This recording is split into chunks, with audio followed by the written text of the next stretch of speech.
Hi, I'm Chris from Ticketspice, and I'm here with Sarah. We're going to show you how to connect your Square reader to the Box Office app.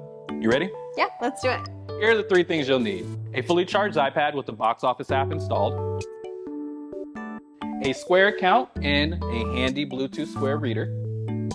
If you don't have a Square account yet, click here for a help article on how to set that up. And finally, a reliable Wi-Fi connection. In the Ticketspice Box Office app, head to the Settings menu and select Connect to log in with your Square credentials. After signing into your Square account, press and hold the bottom button of your Bluetooth reader, and you'll see orange lights turn on, which means it's in pairing mode. Next, select Pair on your iPad, and the lights on the Bluetooth reader will turn green, meaning it's connected. And there you have it. You're ready to start receiving payments and getting that money. So easy.